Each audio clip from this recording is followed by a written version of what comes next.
share with me and reflect on what we're doing here. But we must never lose sight of the fact that while the form of Aza al-Hussain may reflect the local indigenous culture, the essence of Aza al-Hussain must always be in the remembrance of the martyrdom of Imam Hussain and a rededication to his cause. And this is important for those brothers that like to do things that have some cultural significance in other countries, but in this country those things have started to change. There's always a danger that if the form appears to be incongruent to the local norms and consequently incomprehensible to the young generation or to the indigenous population upon whom we wish to impress the message of Karbala, the substance might gradually lose its significance. The fabric of substance invariably depends upon the acceptability of the form. Throughout the history of the form of Aza al-Hussain has always undergone changes to accommodate local norms. It is for us, therefore, to seriously reevaluate the form in order to ensure that we can pass on to our children the substance of Aza al-Hussain in its pristine state and also make the Aza al-Hussain an irresistible instrument of tabligh. We are duty-bound to Allah, His Prophet, to ensure that our children grow up to accept Aza al-Hussain and not the ritualistic activities, nor as a means for atonement, but as a serious commitment to the basic values of Islam. At this time, I'd like to invite Brother Ali Rizvi to the front so that he can again summarize last night's speech and invite Maulana to the member. Bar Muhammad wa Ali Muhammad, salawat.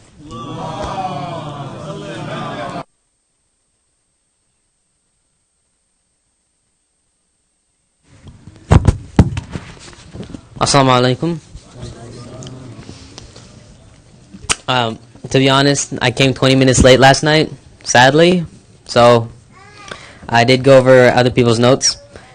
Maulana Sahib said, of course he said everything that he said was amazing, but something, big points that he said was, Shaitan, where is he? Anybody know? Sirat al-Mustaqim. That is where he is, on the right path, but he's not on that path to follow. He's there preventing us from being able to actually, walk that path. One of his big weapons that he uses is jealousy. That is something that the Maulana Sahib went over. Is jealousy good or bad? Bad, right. But there's two types of jealousy, right? Can anybody tell me what they are? Yes. One of them is that you learn from other people's actions. Right. Does anybody know what it is in Arabic? Yes? Gitba? Isn't it hasad? Yeah, there's hasad and gitba. Hasad and Gitba. gidba, yes. So one of them is dangerous, one of them is bad for you, while the other one is for one that's kind of like, it's good in the sense that it promotes you to do better and it makes you a better person. Like a really good example that the Maulana Sahib said was that if you see somebody that has a long beard and you're like, hey, I want to be just like him. I envy his beard in a way that I want to be just as good as he is, just as religious as he is, and so I'm going to grow my beard out too. Or this guy prays so much that he has a really nice big, such like a mohr,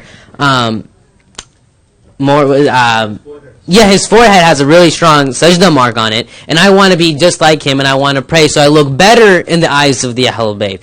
So this is like something we strive for. Shaitan uses these weapons to, misguide us from the right path. And inshallah today we're going to learn more about the weapons of Shaitan. And now I'm going to request Maulana Yusuf to come up to the member. Salawat. Who wants to do this tomorrow?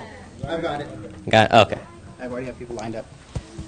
If you'd like to recite, as Brother Mujahid Uncle was helping me yesterday, pull out some of these youth and students. Now this is not just reserved to the youth as well. Adults can come up here as well.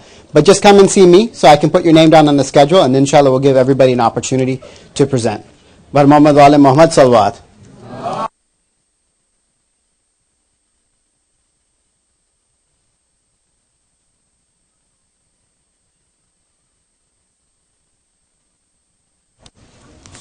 Assalamu alaikum wa rahmatullahi wa barakatuh. Surah Al-Fatiha.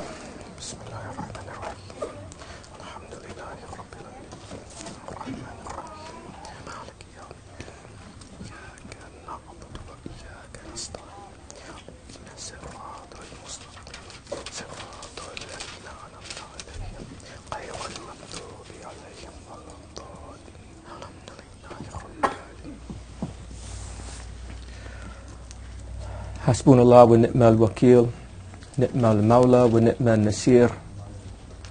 A'udhu billahi as-sami'il alimi minash shaitanir rajim. Bismillahir rahmanir rahim. Alhamdulillahi al-awwali bila awwalin qana qabla wal akhiri bila akhirin yakunu ba'da. Alladhi qasirat an ru'yatihi absarun nadirin wa ajazat an na'tihi awhamul wasifin. Walhamdulillahi ala ma rafana min nafsi wa alhamna min shukri. Walhamdulillahi rabbil alamin wa salatu wa salam ala ashrafil anbiya'i wal mursaleen sayyidina wa maulana Abul Qasim Muhammad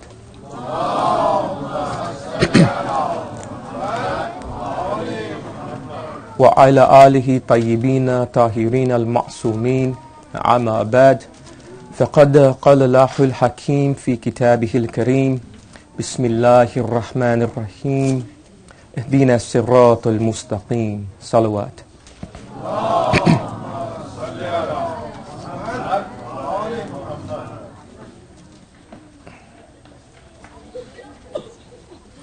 Imam Hussain alayhi salatu wasalam traveled with his family, with his companions, to the deserts of Karbala. And not only did Imam Hussain himself and the men of the Ahlul Bayt, the youth of Ahlul Bayt, as well as the Shias of Ahlul Bayt, did they not only display a tremendous amount of courage, but also the ladies of Ahlul Bayt and the ladies who were traveling with the caravan of love also displayed a tremendous amount of courage.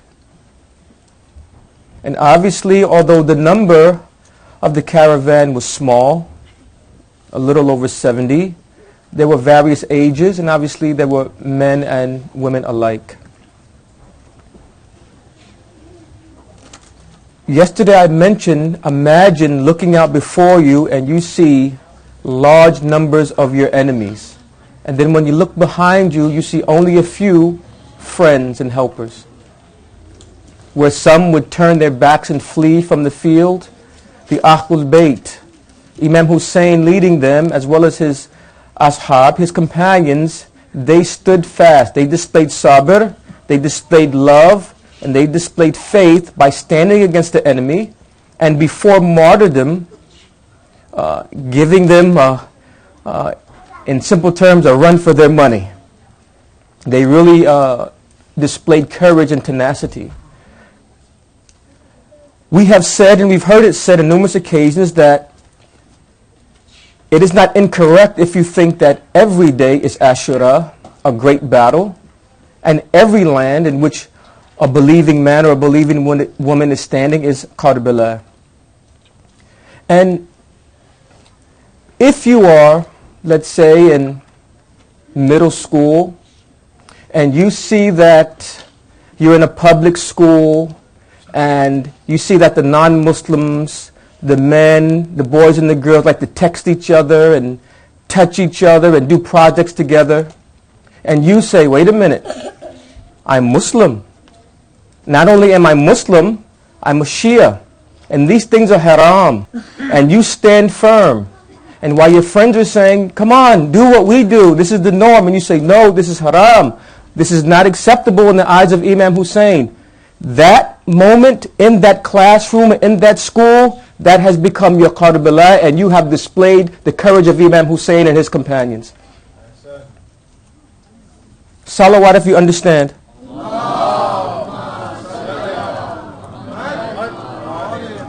If you are a young lady in middle school, high school, college, and you are a hijabi, and you have been firm for a long time on the doctrine of Ahlul Bayt, but now you are alone.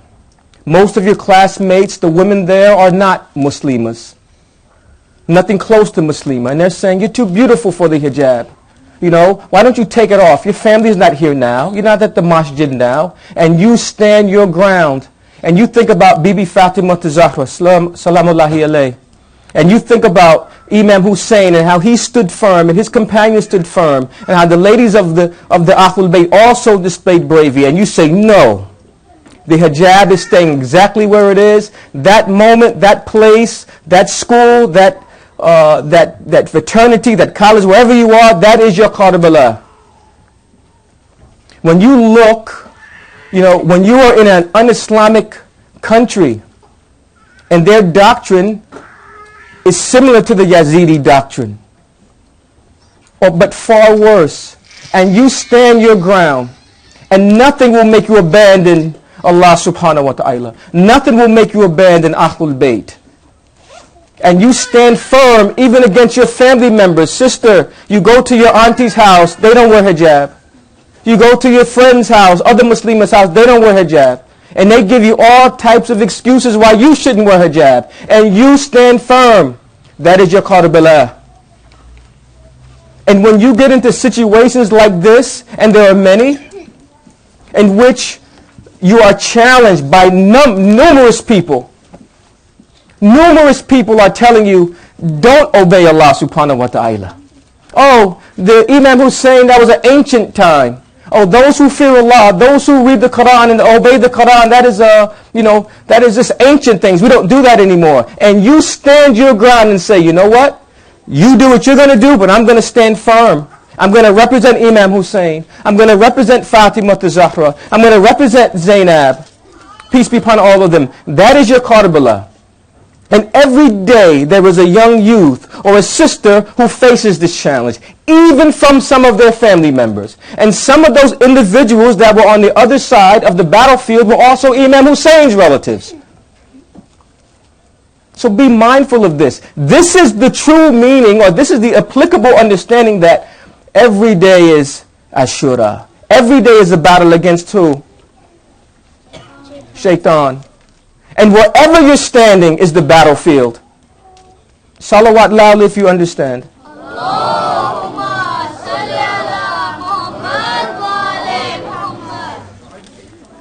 Yesterday, by the permission of Allah subhanahu wa ta'ala, we discussed one of the weapons of Shaitan, which was hasad.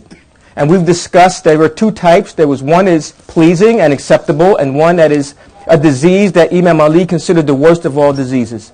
Gibta, which is aspiring to be like someone who's better than you, and hasad, which is someone who is better than you, you wish they would come down to your level. And understand this, ladies and gentlemen, you are always going to find someone better than you. There's always going to be someone who prays more than you. There's always going to be someone who recites more Quran than you. There's always going to be someone who's more handsome than you. There's always going to be someone who has more money than you. So the reality is that when it comes to dunya, you look at those who have less than you. That will make you appreciate the blessing that Allah subhanahu wa ta'ala has bestowed upon you. When it comes to akhirah and deen, then you look at those who are better than you and aspire to be like them. Salawat if you understand.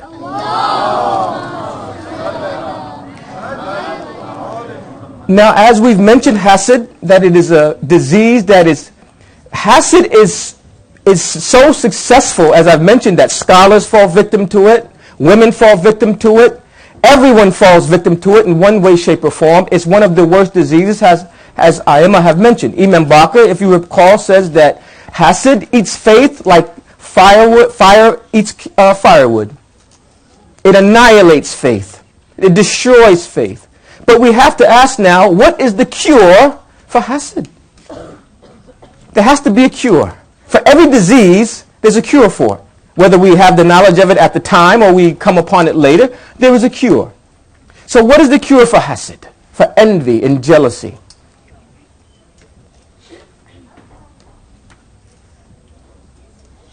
Loving Ahlul Bayt. So then obviously, wait a minute, how can loving Ahlul Bayt be the cure for hasad? When you're jealous, it's because you find that someone has, you think, whether it's true or not, some people can be jealous of someone for no reason at all. But you think that someone has something better than you, or they have a quality better than you. So it is a sense of having, it's an inferiority defect.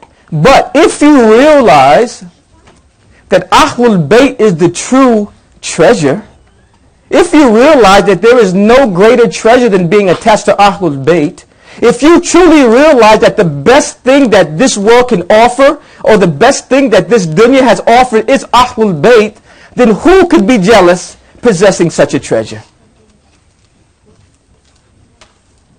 It doesn't matter if he has a nicer car than me, I have Ahlul Bayt. It doesn't matter if he has more children than me because I have Ahlul Bayt. It doesn't matter if her face is prettier right now, I have Ahlul Bayt. Who can be jealous or envious of someone else when you have something that's worth more than everything that this world can offer? Being attached to Ahlul Bayt. Having Ahlul Bayt firmly embedded in your heart. This is the cure for hasad. This is the cure for envy and jealousy. Think about it. Salawat if you understand.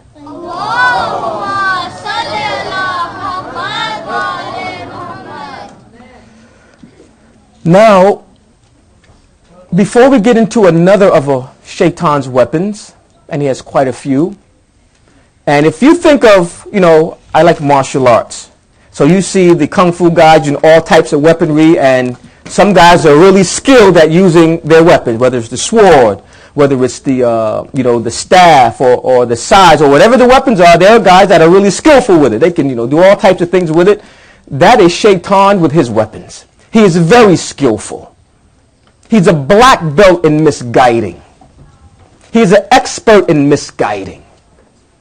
He is not to be taken lightly. If you see a guy you're about to have a fight, and you see a guy doing all sorts of somersaults, warming up, going, spinning stuff around in his hands, you're going to be like, okay, this guy's a serious opponent. Let me rethink my strategy. Think that way of Shaitan. He is a worthy opponent, and it cannot be said enough. So before we get into another of his weapons, we're going to see how does Shaitan misguide. Allah says in Quran that Shaitan says, I will misguide them, I will arouse their desires, and I will make them slit the ears of cattle. Misguiding, that's pretty simple. He's going to try to confuse you and lead you astray, and there are many ways for that. One thing he does is Shaitan is like a billboard on a highway. When you're traveling on a highway, you see the billboard, and what is the billboard designed to do? Make you get off at the next exit. That's exactly what Shaitan wants you to do. He wants you to exit Siratul Mustaqim. He wants you to get off the path. So Shaitan is like a billboard. And what he does is this. He hypes sins up. He makes sin seem very pleasing. Understand this. Sin in itself is disgusting. But he makes it appear pleasing. He hypes it up. Just think.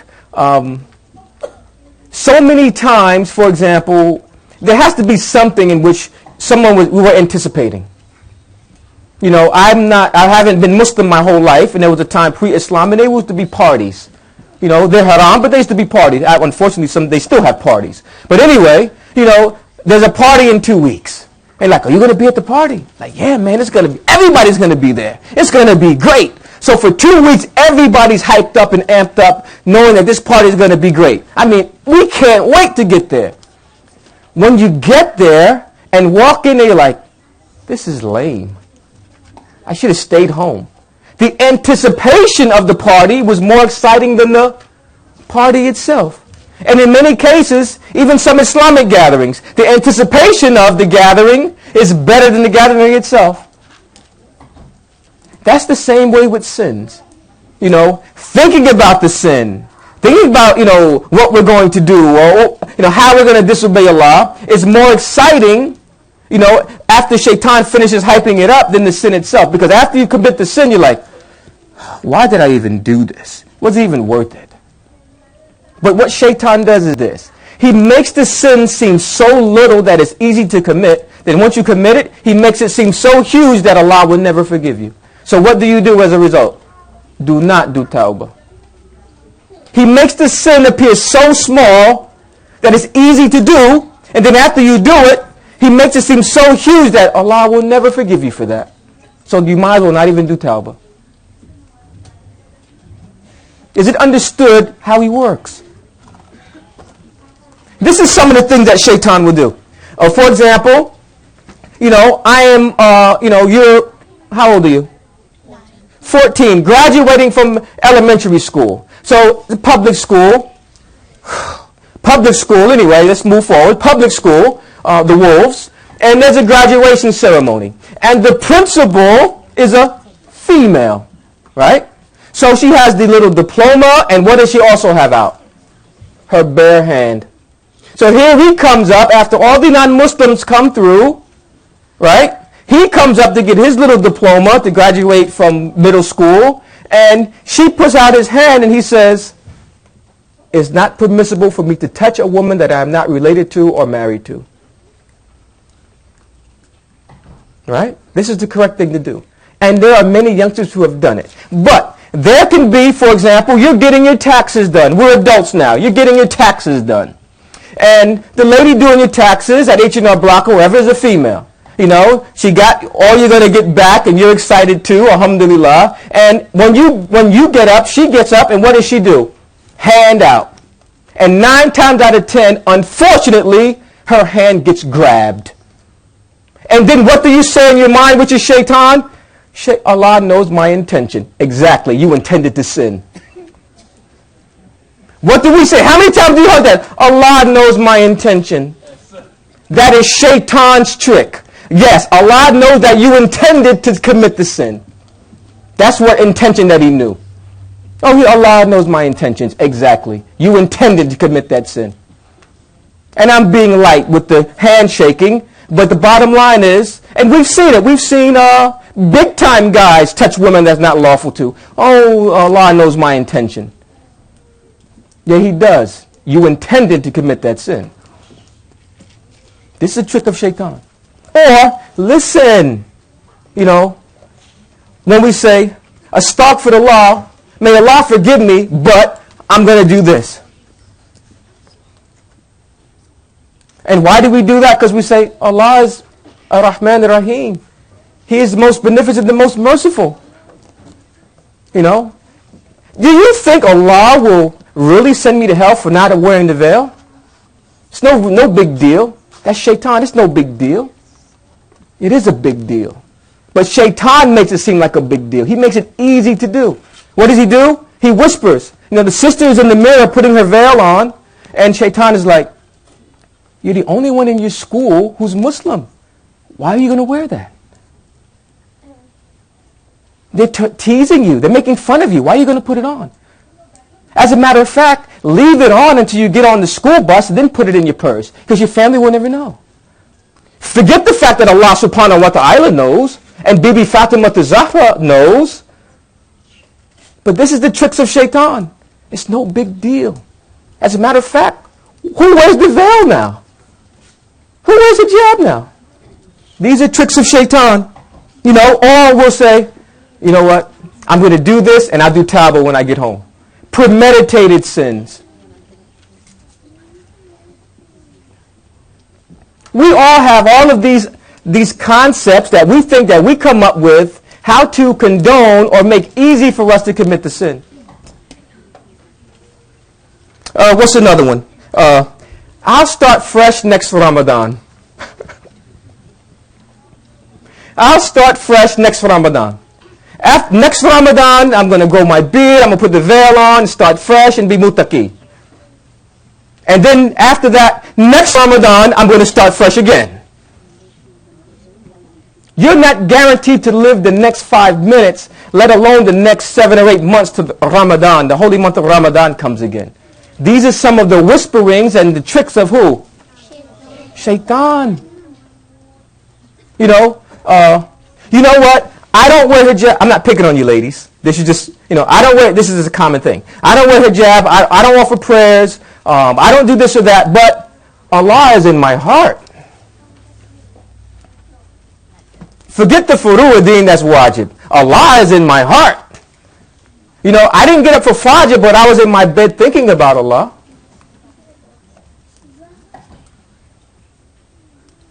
Think about this. Or guess what? I don't see the wisdom in that. I understand Allah says do this, or don't do that, but I don't see the wisdom in that. So I'll start doing that or not doing that when I see the wisdom in it. This is all shaitan. Salawat if you understand.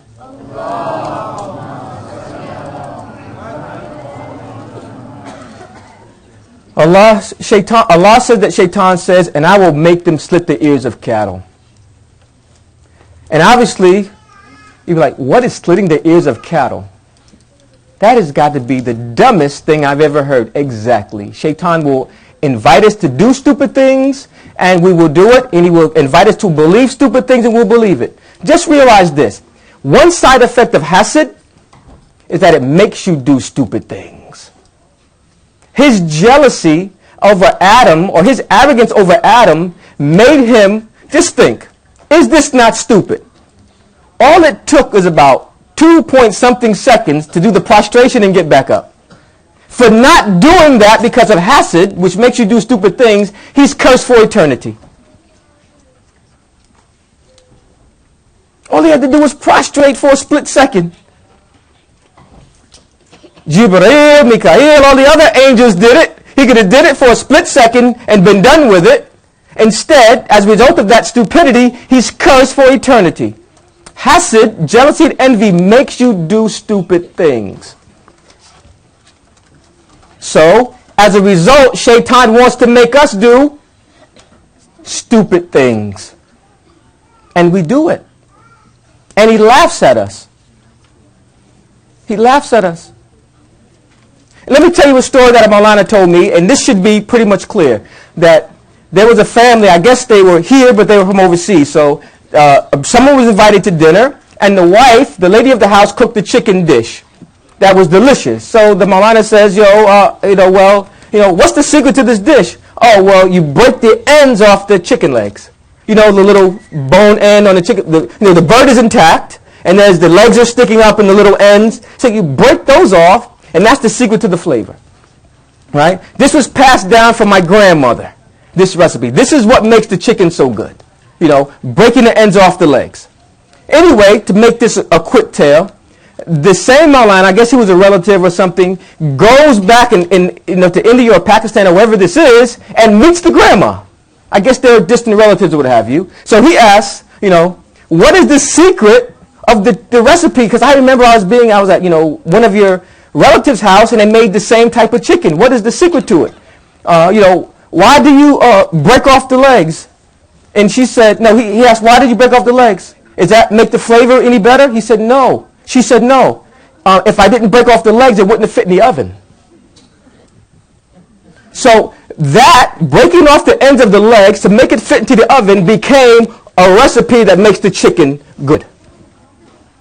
And there are many other things, and that really happened. It's kind of comical, but there are many other things that shaitan has caused us to add into the religion that is now become like it's sunnah. And he's laughing because he knows the sunnah. Who knows how to fix something than one who knows how to break it? Right? Shaitan is like the opposite. He knows the true religion. He knows. Let me make this a little bit clear so you can understand. When Isa, the son of Mary, was born, the angels and all the miracles were going on. As like when a lot of the Anbiya were born, a lot of things were happening in the world. So Shaitan, Iblis, the chief deceiver. First of all, understand this. Iblis is a specific Shaitan. He's the chief deceiver.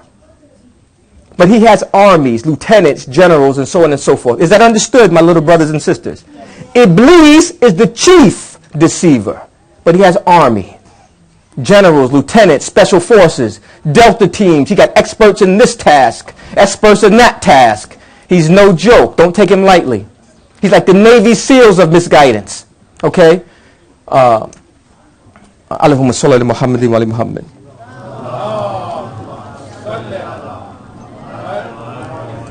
The fact that he knows the religion is why he's an expert of misguiding. Anyway, when Isa was born, he located him, and Isa was surrounded by the angels who were greeting him.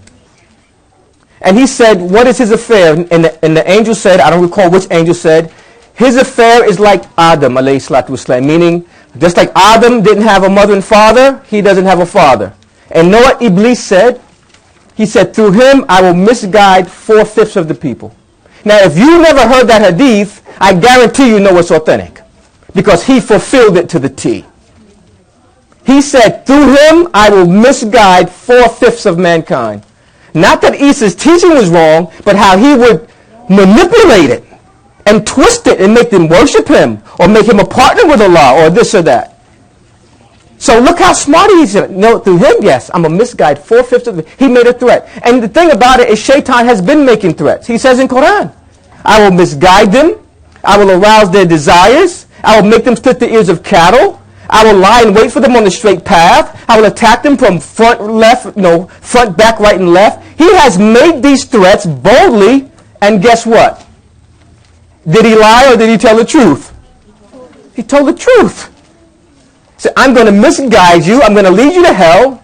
I'm going to make you do stupid things. And he told the truth. And here's another thing that I forgot to add last night. I mentioned it, but I didn't. I lost my train of thought and went to something else. Who has more followers, Shaitan or Allah? Shaitan. Okay, Shaitan. Who is on haq, Allah or Shaitan? Allah. So if Allah is on haq and Shaitan is on batil, and Shaitan has more followers, then obviously truth and falsehood has nothing to do with majority or minority. It's based on revelation, Quran. So there are many people who think wherever the majority is, that's where haq is. Well, guess what? Shaitan has the majority of followers. The truth is haq if it's in what book? Quran. Shaitan is so sneaky, he's so sly, that he will have people, for example, there was a Malana who said, there is something in the Quran. And Shaitan is so sly where he will have people not even find out for themselves. Where they can go and read it for themselves and see that's true, they'll say, oh, I don't believe that. Shaitan will stop them from reading the Quran for themselves and seeing it for themselves. Shaitan will stop it. Oh, I don't believe that Sheikh who said that. All you got to do is read it yourself and you'll see, because all he did was quote. But see what Shaitan does? He will stop you from reading that Quran for yourself. Shaitan, Allah says in Quran, I purified Ahlul Bayt. None should touch the Quran except those who are purified. I've manifest everything in a manifest Imam. This is what the Quran says. But Shaitan will deceive you, say something other than Quran, and you will believe Shaitan and reject the Quran. This is how sly and sneaky Shaitan is. Think about that. And you think he doesn't know the Quran? Yeah. Probably has it memorized. You think there are many villainous individuals throughout the Islamic history who recited Quran more than all of us do, had it memorized better than all of us have it memorized. But that didn't mean that they were righteous. So understand, Shaitan, we should not underestimate him by any means. This is serious. And as I've mentioned, he always starts with the children first. He wants to get the kids, which is why, if anyone haven't noticed, that I prefer to speak to the youth myself. I'd rather to try to counteract Shaitan as opposed to go with some tradition that's not working. So it's important that we realize Shaitan does exist. He is a worthy opponent, and he needs to be fought on one day of the year, on 10 days of the year, or when should Shaitan be fought? Every day. MashaAllah, every day. Salawat if this is correct.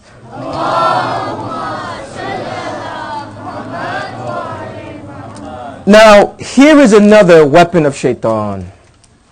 The first weapon we addressed was hasad. Another weapon of Shaitan is that he told mankind that the reason Allah subhanahu wa ta'ala gave you an intellect is so that you can choose what you want to do and what you don't want to do based on your own thinking.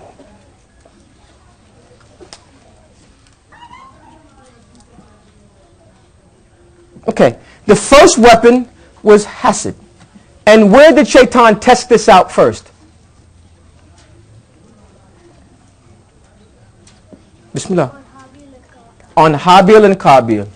His next weapon was the weapon in which he told mankind, hey, The reason Allah subhanahu wa ta'ala gave you an intellect is so you can decide for yourself what you want to do and what you don't want to do based on your own thinking. Now, where did he test this out? During the time of Prophet Nuh, alayhi salatu wasalam. The example is Nuh's son. He said, wait a minute. So there's a storm coming, huh? He looked at that tiny little ark. He looked at those big storm clouds rolling in, and he looked at that huge mountain and started using his own intellect. Now his father, who happens to be a prophet, who happens to be the wali of Allah, happens to have the authority of Allah, was commanded to take his family and certain other individuals, which were very few, and do what? To get in the ark. This was a command. But Nuh's son said, I am going to think and decide for myself. So you're like, tiny ark, huge mountain. Tiny ark, huge mountain. And after my own deduction, after my own thinking, I think I'm going to go up on, I'm sorry, Dad, I'm going up on this big mountain. He used his own intellect. And newsflash, anytime you try to use your intellect to refuse or disobey the commands of Allah, you will be destroyed. Period. And this is how does it translate in our time? I don't understand why we have to wear the hijab. I don't understand why we have to pray 5 times a day. I don't understand why we got to do this or that. First of all, there are a few reasons why we do things. What's one reason why we do things? What's one reason why we do things? We like it. We like to do it. Right? We like to do something, so we do it. What's another reason why we do things? To pleasure Allah. Not yet.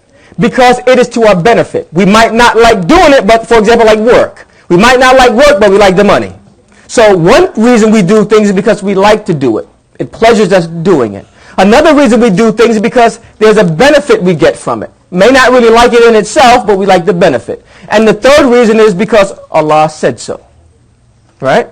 Allah subhanahu wa ta'ala, first and foremost, when He gives you a command, He could care less whether you like it. He can care less whether it's your benefit. He wants you to do it strictly because He said so. In the beginning, He doesn't want you to understand the wisdom behind anything. He wants you to do it simply because He said to do it. This is submission. Later on, inshallah ta'ala, He will expose to you or reveal to you the benefits to these things. Because everything He commands us to do, there's a benefit for us, not for Him. But how many people say, using their own intellect, I don't see the wisdom behind that. That's shaitan. I don't understand why we can't eat this particular meat. It tastes good.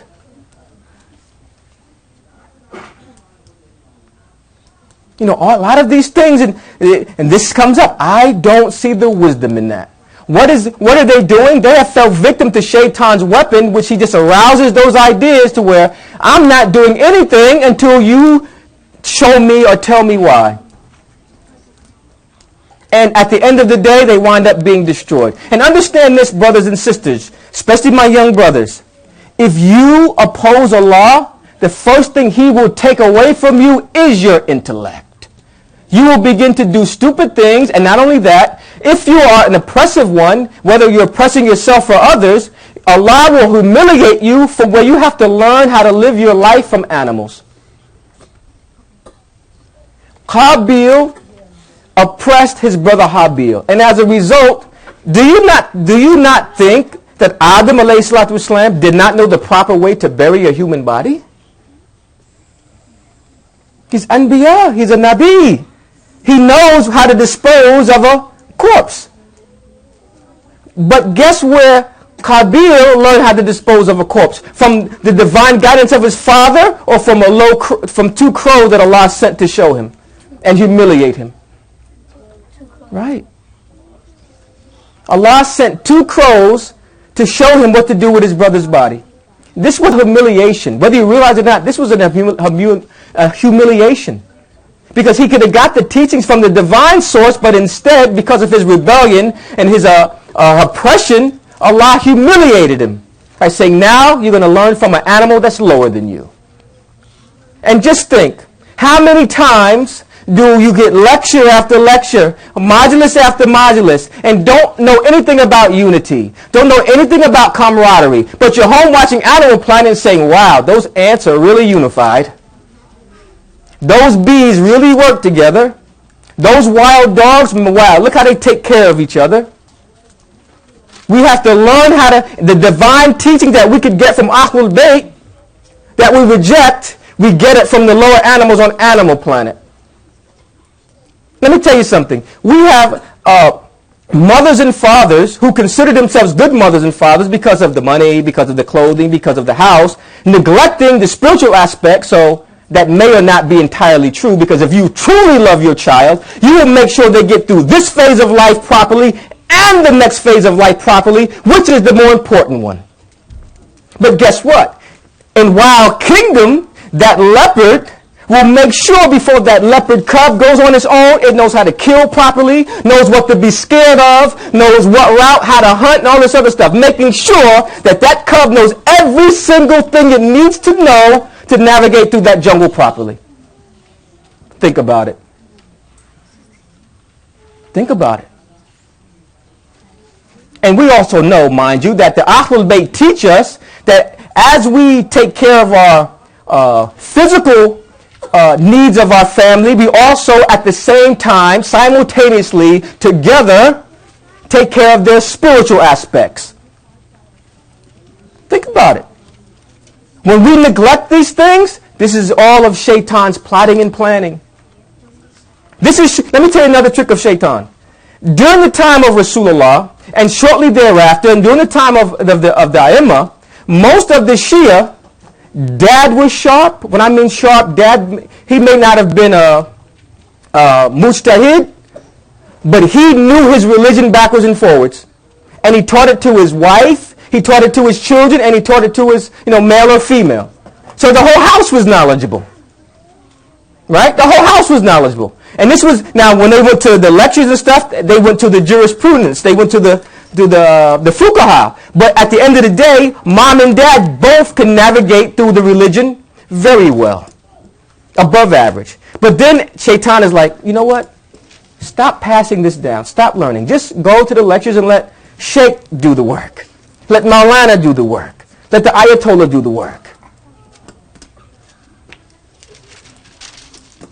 And look what happens. We slowly but surely forget the religion. Let me tell you another trick of Shaitan. I want to be specific. I'm keeping eyes on the clock tonight. Really on point with the time. Let me tell you how Shaitan works. There was a country called India. Beautiful country. A lot of history there. And it got split into two. India and Pakistan. And although there are Muslims on both sides, there is Muslims predominantly on one side and a lot of Hindus predominantly on the other side. And Shaitan caused them to trade. The Hindus picked up a small portion of Islam and the Muslims picked up a larger portion of Hinduism. There was a trade, but it wasn't equal. The Hindus picked up a small portion of Islam, but the Muslims picked up a large portion of Hinduism at the workings of Shaitan. So here it is now, we're in America, with reverts and scholars that were born here that had no infiltration there, who learned the religion pure, waging jihad, trying to get the truth to the children without getting killed in the process. How and why? Because of Shaitan. He's ingenious. First of all, he made the split. And then second, he did what he did. Shaitan. He is not to be underestimated. And wherever there is truth, he is there. The closer to truth, Delta Force, his Delta Force devils, his special team devils. Think about this. But anyway, what he does, his second weapon, is to make you use your intellect in an improper way. Let me ask this now, being that we're talking about intellect. My young brothers and sisters, why did Allah subhanahu wa ta'ala give you the intellect for in the first place? So you could. Bismillah. You could use it. For what? Good. Obeying Allah. Subhanallah. Let me ask you this, my elders. Is it not true that Allah subhanahu wa ta'ala tells us what to do and what not to do? I can't hear. I don't want to hear. I want testimony. I want the angels, everybody to write down testimony. Everybody's testifying against themselves. Is it not true that Allah subhanahu wa ta'ala himself, through Quran, has told us what to do and what not to do? Yes. So we don't have to think about what to do and what not to do, right? So to give us intellect to decipher what to do and what not to do would be a waste of an intellect. And Allah doesn't play those type of games. True or false? Okay, we're whispering now. Okay, listen. Is it not true that through Quran and other holy scriptures, Allah subhanahu wa ta'ala tells us explicitly and implicitly what we can do and what we can't do? Is this true? Loud salawat if this is true. Right. So if we don't have to waste our time thinking about what is permissible and what is forbidden. So why did Allah give us the intellect for? To know him. You use the intellect. Your intellect is like a filter or sifter of knowledge of Allah. And it purifies it, takes the sense from the nonsense concerning the signs of Allah, so it gets firmly embedded in your heart. Allah does not ask you to do the furu'ud-din until you first believe in the usul-ud-din. And if you do any of the furu'ud-din without believing in the usul-ud-din, it's worthless anyway. So Allah gave you the intellect for one reason and one reason only, to decipher his signs, understand them, understand him, get closer to him, so that can get firmly embedded in your heart. Because weakness in action is a result of weakness in faith. And as knowledge of Allah increases, what decreases? Doubt. As knowledge about Allah increases, doubt decreases. Write this down. I'm saying it slow. As knowledge about Allah increases, doubt about Allah decreases.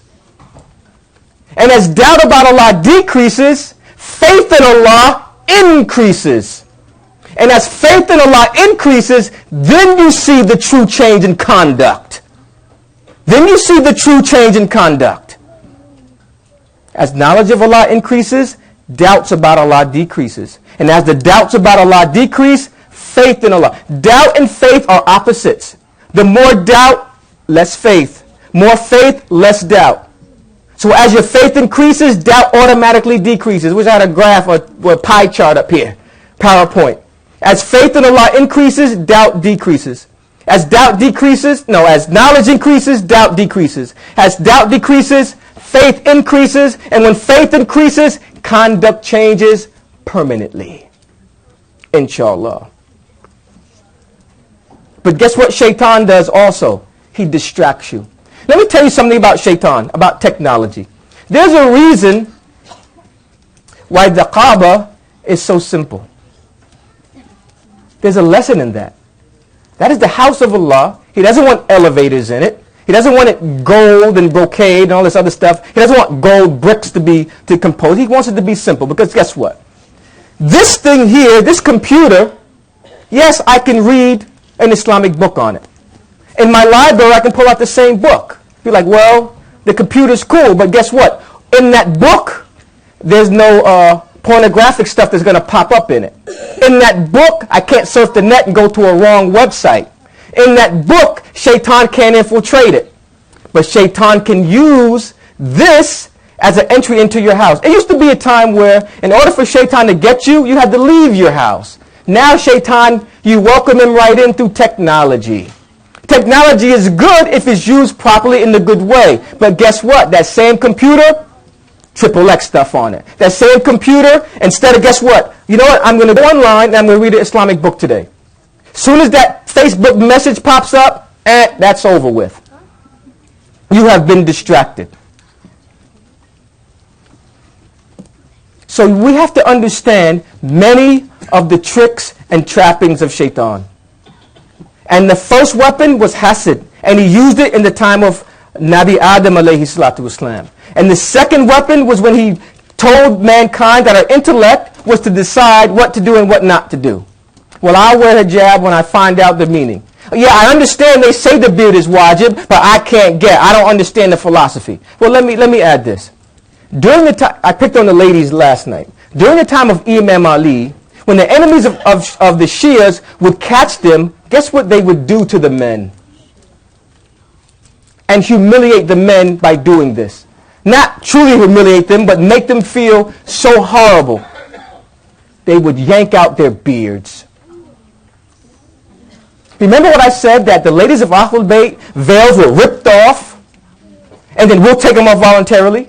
The beards of the Shias of Ali, they were yanked out to be humiliation, and the companions wouldn't come back out until they grew back, but we'll shave them off voluntarily. Because we don't know that, first of all, the beard is the adornment of Allah subhanahu wa ta'ala for us. This is the beautification. The more beautiful the beard, the more beautiful. And guess what? This is what shaitan does. If you grow a big beard, you're a Wahhabi. You're a Wahhabi. Is Ayatollah Sistani a Wahhabi? Is Ayatollah Muharram Shirazi a Wahhabi? Is Ayatollah Khomeini a Wahhabi? They have big beards. Why aren't they Wahhabis? What it is that they master the religion and they know that that is sunnah of who? Of Rasulullah. But shaitan makes us get all of these misconceptions to make us not do things that we should be doing. Shaitan, many of us don't know that during the time of Rasulullah, when some of the leaders would send envoys to him and they would be clean shaven, he would turn away and say, "Get them out of my face." Yeah.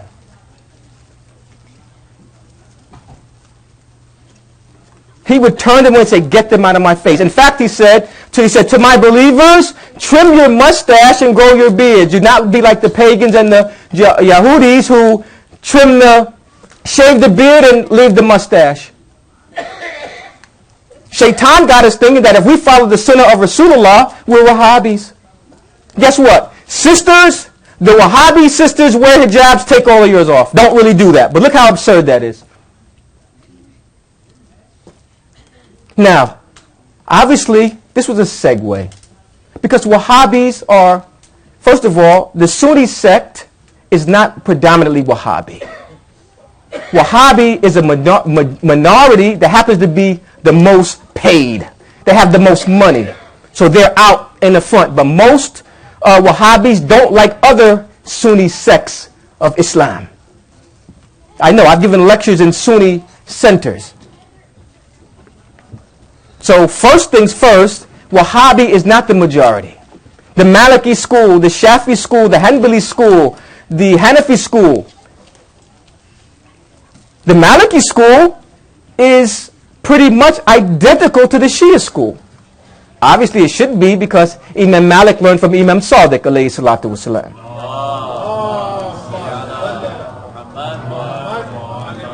The point I'm making, my brothers and sisters, is that, listen, it is shaitan that makes someone hate someone who is not of their religion.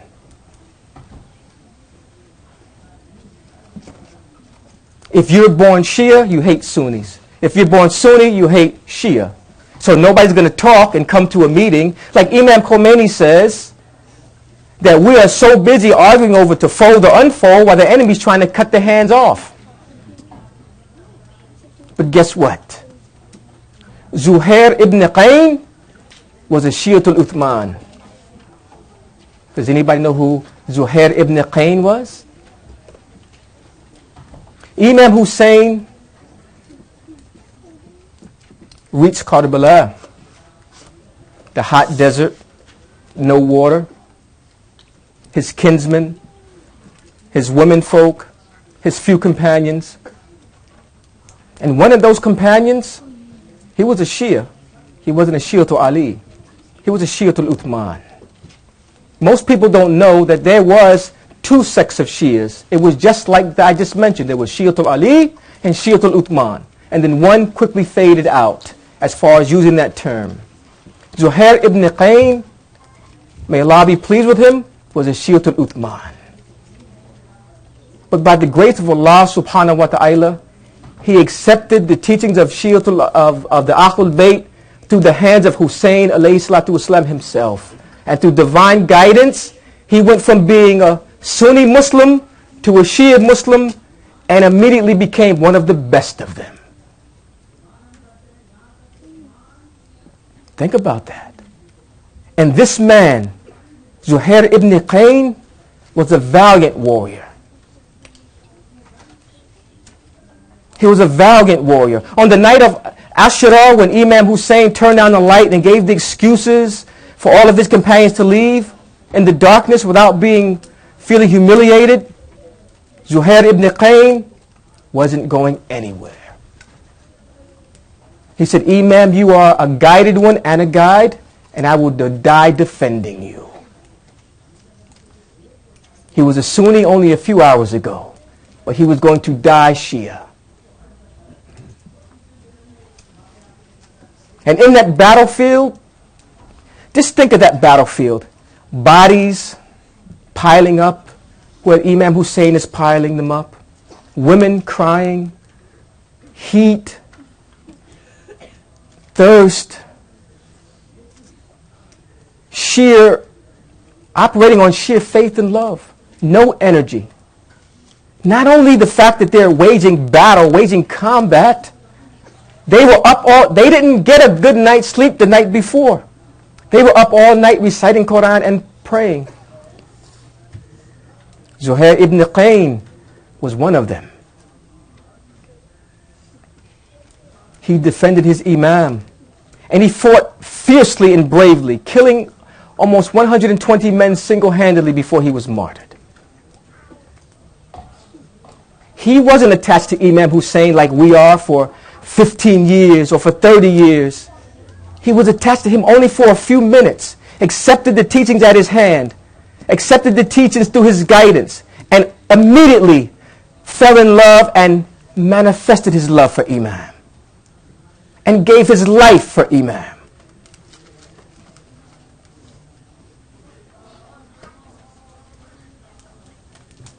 Visualize that battlefield. Feel the heat of that desert. Feel your lips chapped from thirst. You can barely shout or squeal because your mouth is dry. No energy. Something willing you on, willing you to be even more fierce than a lion. That was love motivating that. That was the fact that they all pledged that they would give their lives to ensure that their Imam would live as long as he can before his time came. They knew they weren't going to save Imam. They just wanted to give their lives so he can live a little bit longer.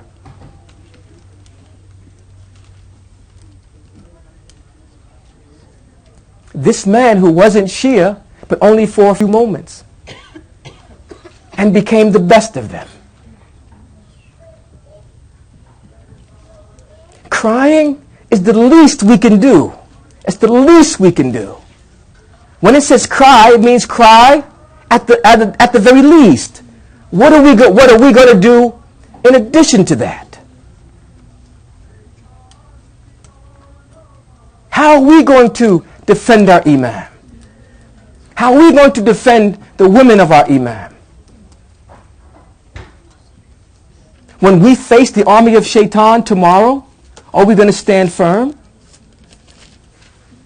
When we face the army of Shaitan the day after tomorrow, are we going to stand firm? Or are we going to flee the battlefield? Or are we going to surrender to Shaitan? None of those companions surrendered. None of those young youth surrendered. Surrender is not in the vocabulary of a Shia of Ali. We don't surrender to falsehood. We don't surrender to ignorance. We do battle with it. Imam Ali said in Najib Balaga, I will attack falsehood until truth bleeds out the side of it. And Imam Hussain manifested that. Zuhair ibn Qayn manifested that.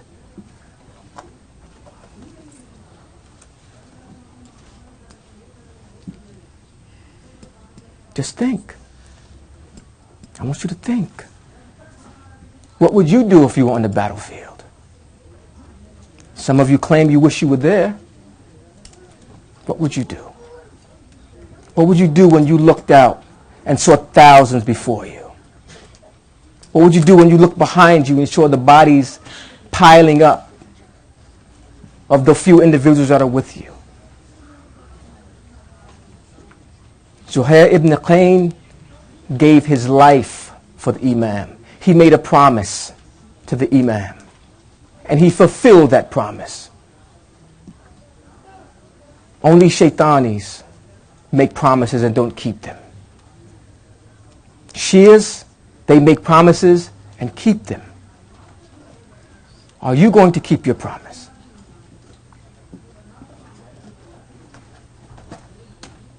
We can relate to Zuhair.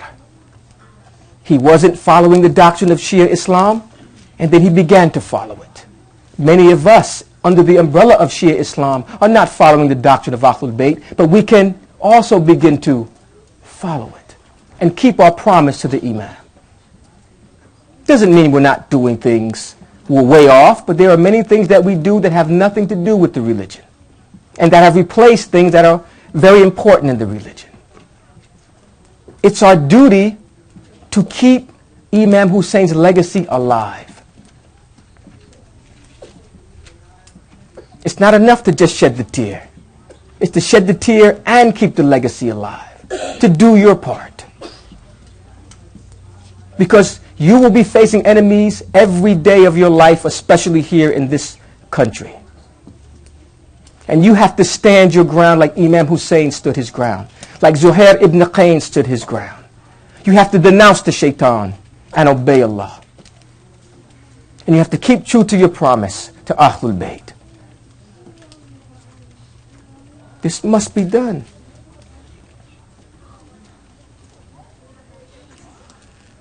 Allah is not asking you to fight like Zuhair. He's not asking you to slay 120 men single-handedly.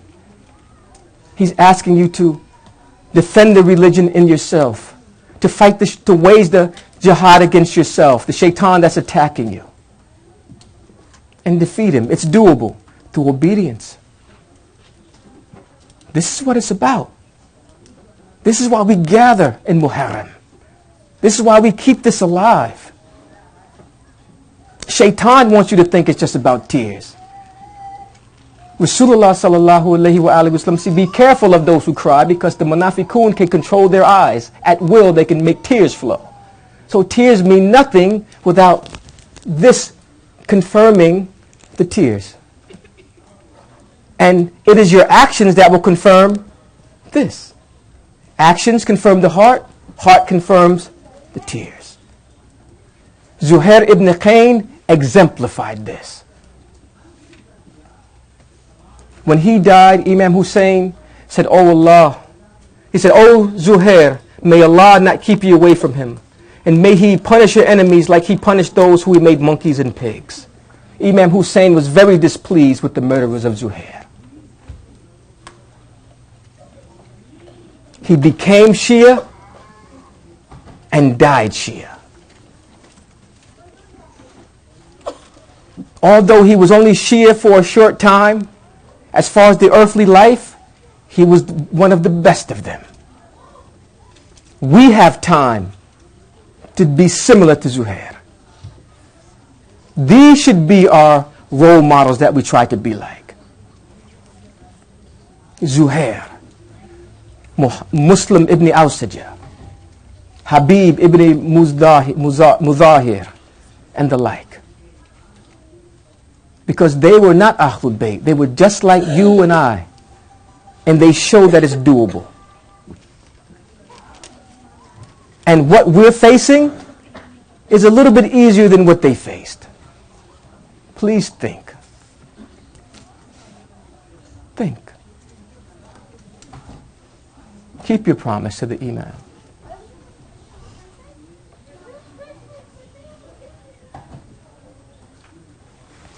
Allahumma kun li waliyika al-hujjati ibn al-Hasan salawatuka alayhi wa ala abai fi hadihi sa'a wa fi kulli sa'a waliya wa hafida wa qaida wa nasira wa dalila wa aina hatta tuskinahu arduqa ta''a وتمتعه فيها طويلا برحمتك يا أرحم الراحمين اللهم صل على محمد وعلى محمد. Am I a minute over?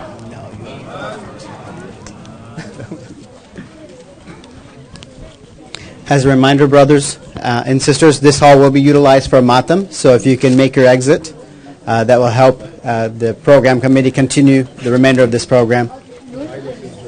As a reminder, we also have a blood drive on Saturday at 6 o'clock. If you would like to have some information, you're welcome to go to our website and pick that up. But inshallah, the bus will arrive at 6 o'clock and we'll be here till about 11. This is a joint effort between the community.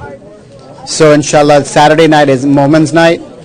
I believe Friday night is Ilm and Sunday is Imam Ali Center. But I'll verify that and let you know. Matam is in Hall A and we'll recite Ziyarat after Matam in Hall A.